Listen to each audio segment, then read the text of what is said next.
सुबह सुबह रमा पोछा लगा रही होती है कि तभी उसे बाहर से स्कूटी की आवाज आती है। रमा आश्चर्य से बोलती है, ये तो सोनाली की स्कूटी लगती है, फिर आ गई। 10 दिन भी अपने ससुराल में चैन से नहीं बिता सकती। महीने में 5 चक्कर तो यह लगा ही देती है। अब पक्का मेरा कुछ ना कुछ फिर से उठा कर ले जाएगी। रमा अभी ऐसा सोच ही रही होती है कि तभी दरवाजा धड़ाम से खुलता है। सोनाली घुसती है, हाथ में एक बड़ा बैग लिए, और अंदर आते ही रमा से कहती है, अरे भाभी मैं आ गई। मम्मी कहाँ है? और यह क्या भाभी, आप अभी पोछा लगा रही हैं? यह भी कोई पोछा लगाने का टाइम है?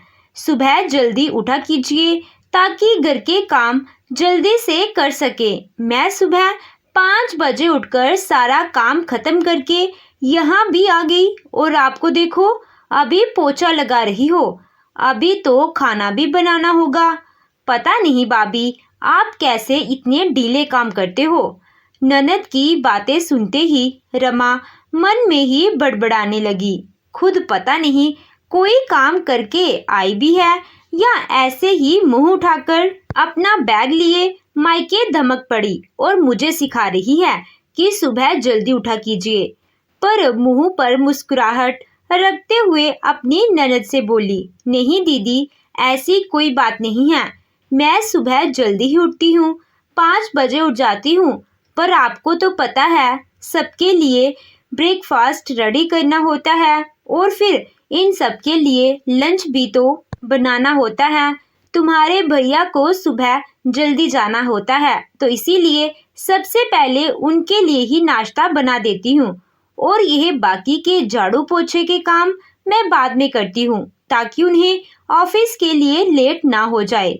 आप चलिए ना अंदर, या फिर दी आप 2 मिनट यहीं रुक जाइए, थोड़ा पोछा सूख जाए।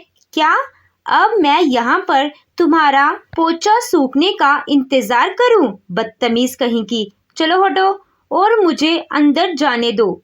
और माँ कहाँ है? मम्मी जी ऊपर पूजा में है। आपने तो बताया भी नहीं कि आ रही हो।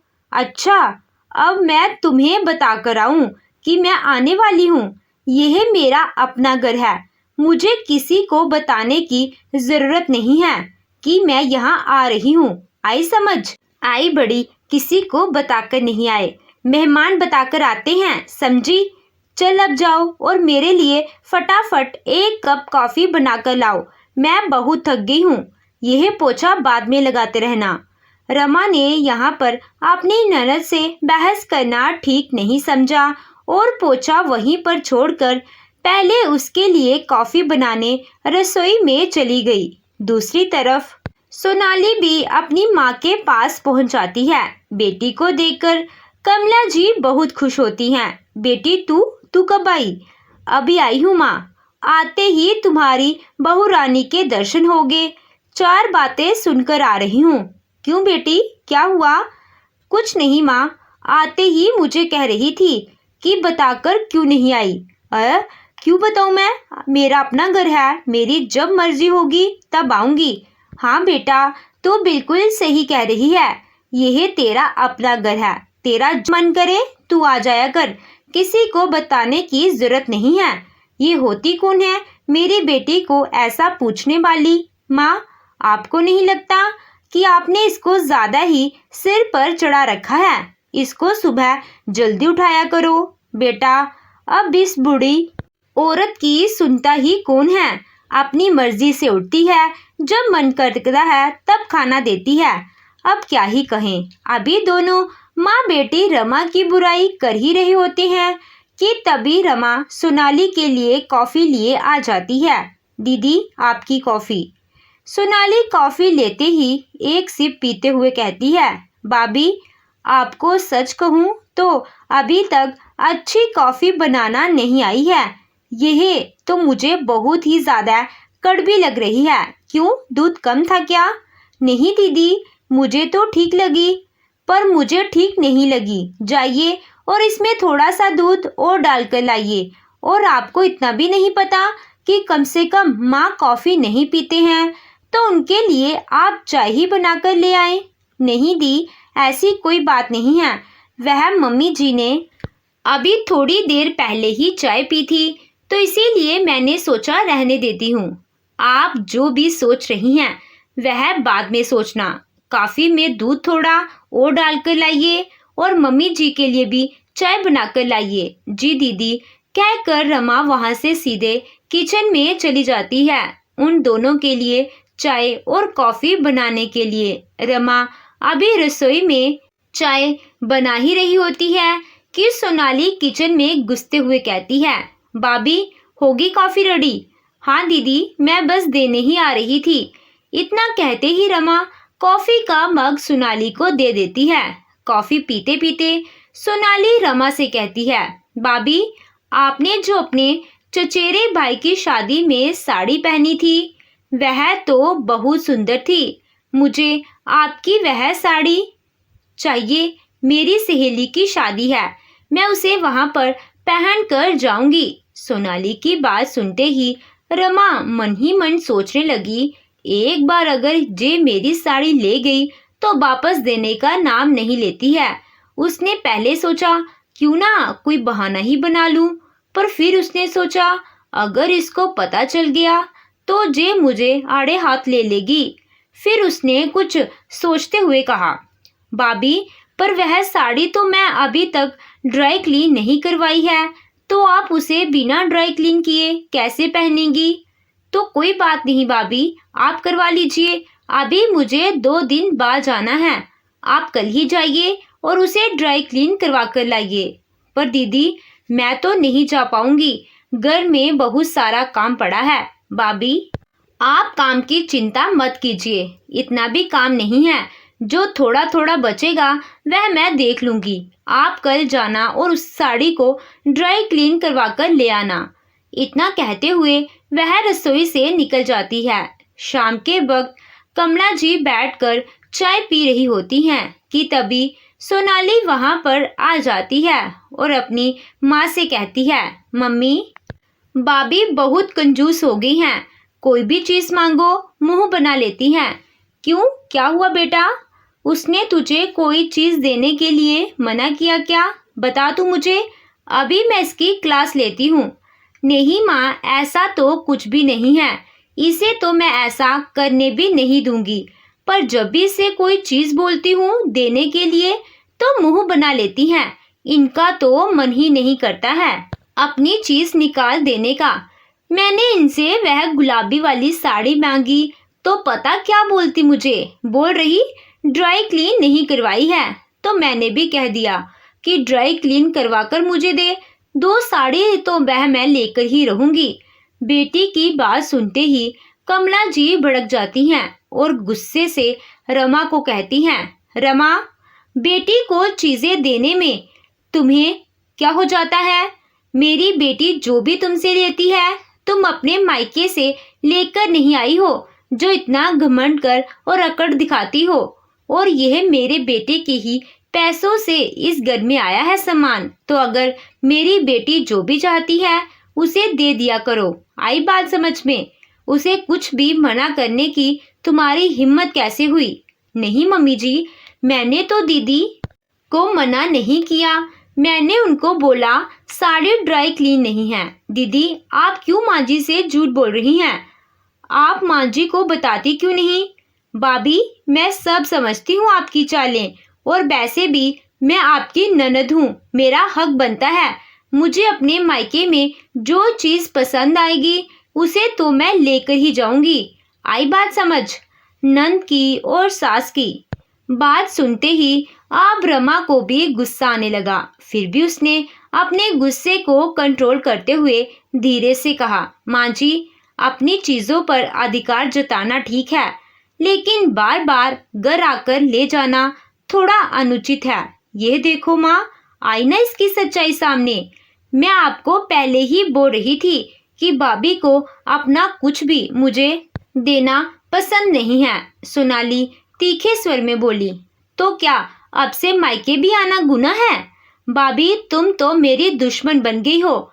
बहू मेरी बेटी को जो पसंद आए उसे दो, तुम्हारा कोई हक नहीं बनता उसे कुछ भी मना करने का, समझी? रमा ने अब बात को आगे बढ़ाना ठीक नहीं समझा और जी माँ जी कहकर वहां से चली गई। रमा देख रही थी कि सोनाली की मनमानी मायके आकर बढ़ती ही जा रही है। उसको कैसे रोका जाए? सोनाली तो बस मायके आकर मनमौजी हो जाती थी, जो मन करता वह खाना बनवाती और काम के नाम पर बस हुक्म चलाना आता था। एक दिन रमा बाजार जाती है और अपने लिए बहुत ही सुंदर सी चूड़ियां लेकर आती है और एक और डिजाइन की चूड़ी वह सोनाली के लिए भी लेकर आती है। पर पता नहीं क्यों सोनाली को हर एक चीज अपनी भाभी की ही पसंद आती थी। रमा ने बाजार से आते ही सोनाली की चूड़ियां उनको देते हुए कहा, दीदी मैं बाजार गई थी तो अपने लिए चूड़ियां ली तो सोचा क्यों ना आपके लिए भी ले लूं। यह देखिए अच्छी है ना? चूड़ियां लेते हुए सोनाली कहती है, हाँ भाभी अच्छी हैं, अपनी दिखाइए आपकी कैसी हैं? सोनाली अपनी चूड़ियां निकालकर सोनाली को दिखाती है। वाह भाभी यह तो बहुत अच्छी हैं, अपने लिए लगता है महंगी चूड़ियां लाई हैं और मेरे लिए कहीं कबाड़ तो उठाकर नहीं ला दी? नहीं दीदी यह भी चूड़ियां बहुत अच्छी थी तो सोचा आपके लिए ले लूं। नहीं भाभी मुझे यह चूड़ियां नहीं चाहिए, मुझे तो आपकी वाली चूड़ियां चाहिए। पर दीदी यह तो मैं अपनी पसंद की लाई हूँ तो इसे मैं आपको कैसे दे सकती हूँ? कोई बात नहीं भाभी, जब अगली बार जाना तो वैसे ही एक और ले लेना, पर अभी तो यह चूड़ियां मुझे ही चाहिए। अब तो रमा का पारा हाई हो चुका था। जैसे ही सोनाली वह चूड़ियां लेने लगती है तो रमा उसका कसकर हाथ पकड़ लेती है और तीखे स्वर में कहती है, बस ननद रानी बहुत चला ली आपने अपनी मनमर्जी, आपको जरा भी शर्म नहीं आती अपनी भाभी की चीजों पर अपना हक जमाते हुए? अब तो पानी सर के ऊपर चला गया है। मैं अभी नई नई शादी करके इस घर में आई थी, तब से आप बस मायके आई हो और मेरा सामान उठाती हो और ससुराल चली जाती हो। बर्दाश्त करने की भी एक सीमा होती है, आपको जरा भी शर्म है कि नहीं? माना यह आपका अपना मायका है, यहाँ आना आपका हक है, पर मेरी चीजों पर आपका कोई हक नहीं है। मैं आपकी इज्जत करती हूँ इसीलिए आपको कुछ कहती नहीं। अच्छा तो अब तुम रोकोगी मुझे अपने मायके से कुछ भी लेने से? दीदी मैं मायके की बात नहीं कर रही हूँ, मैं अपनी चीजों की बात कर रही हूँ।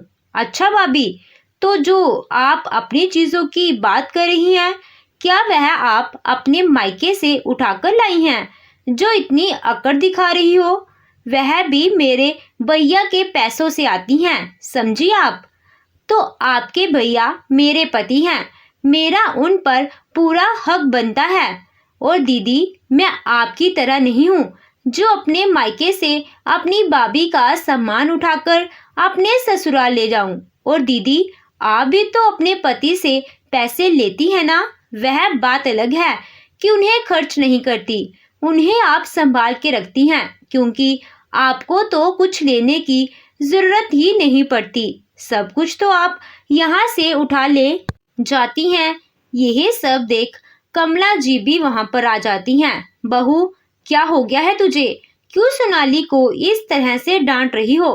कुछ दिन के लिए आती है बेचारी और तुम उसे 100 ताने सुना देती हो। चूड़ियों की ही तो बात है, ले ले अपनी चूड़ी वापस। नहीं माँ जी बात चूड़ियों की नहीं है, बात मेरी पसंद की है। जो भी चीज मुझे पसंद आती है वह मैं अपने लिए लेकर आती हूँ, पर पता नहीं दीदी को क्या हो जाता है, उनको भी वही चीज चाहिए होती है। सोनाली हंसते हुए कहती है, अब जे रोकेगी मुझे अपने मायके से कुछ भी ले जाने से? हाँ रोकूंगी, क्योंकि तुम्हारी ये हरकतें अब रिश्ते में जहर घोल रही हैं। मैं कोई दुकान नहीं चला रही कि जो चाहो उठा लो, ये मेरा घर है, मेरा सम्मान है और मेरे आत्म सम्मान का सवाल है। बहू की बातें सुनकर कमला जी शांत होकर खड़ी हो गई थी, पर सोनाली वह अब भी चुप होने का नाम नहीं ले रही थी। इतने में ही राकेश भी घर में आ जाता है तो सोनाली और उसे देखते हुए कहती है, भैया देखा आपने अपनी पत्नी को मेरे साथ किस तरह से बदतमीजी कर रही है। मैं कोई इसकी चीजों की भूखी नहीं हूँ। अगर मुझे कोई चीज पसंद आ गई तो मैं इनको देने के लिए कह दिया तो क्या हो गया। सोनाली की बात सुनते ही राकेश ने कहा, सोनाली तुम्हारी भाभी सही कह रही है। तुम हर बार आकर मांगती नहीं छीनती हो। अब ये नहीं चलेगा। अच्छा तो अब भाभी ने आपको भी अपनी तरफ कर लिया है। यह आपने बहुत अच्छा किया भाभी। एक भाई को अपनी बहन के खिलाफ भड़का दिया। अब मैं यहाँ कभी भी आना पसंद नहीं करूँगी। और भाभी मैंने जो भी आपसे लिया है वह मैं आपको वापस दे ही दूंगी। उसकी आप चिंता मत कीजिएगा। राकेश सोनाली को समझाते हुए कहता है, सोनाली बात को समझा करो। हर किसी की अपनी कोई पसंद होती है। तुम ही सोचो कि अगर तुमसे तुम्हारी पसंद का कोई सामान छीन लिया जाए तो तुम्हें कितना दुख होता है। अगर तुम्हारी नंद भी तुम्हारे साथ ऐसा ही व्यवहार करे तो तुमको कैसा लगेगा। तभी बीच में कमला जी भी बोल पड़ती हैं, हाँ सोनाली बेटा बहू सही कह रही है। मेरी भी गलती है। मुझे तुमको समझाना चाहिए था। मैंने तुमको समझाने के बजाय उल्टा तुम्हें श्रेय दिया। बेटा वह इस घर की बहू है। हमें उसके भी अरमानों का सम्मान करना चाहिए। कल को अगर कोई तुम्हारे साथ ऐसा करेगा तो हमें भी कैसा लगेगा। कमला जी शर्मिंदा होकर बोली, माफ कर दे रमा, मुझे समझना चाहिए था। बेटी तो शादी के बाद ससुराल की हो जाती है। मायके में बस प्यार मिलता है, अधिकार नहीं। नहीं माँ जी, आपको माफी मांगने की जरूरत नहीं है। माँ और भाई की बातें सुनकर सोनाली को भी अपनी गलती का एहसास होता है और वह आंखों में आंसू लिए रमा से कहती है, भाभी मुझे माफ कर दो। मैं सिर्फ यही सोचती रही कि ये घर अब भी मेरा है, लेकिन मैंने रिश्तों की गरिमा को नहीं समझा। रमा मुस्कुराकर और सोनाली के आंसू पोंछते हुए कहती है, दीदी रिश्ते अधिकार से नहीं सम्मान से चलते हैं। आप जब चाहो आओ, लेकिन दिल से अपनाओ, सम्मान से नहीं। तो दोस्तों आपको ये कहानी कैसी लगी कमेंट कर ज़रूर बताइएगा। कहानी अच्छी लगी हो तो वीडियो को लाइक कीजिएगा। चैनल पे नए हो तो चैनल को ज़रूर सब्सक्राइब कीजिएगा। Thank you.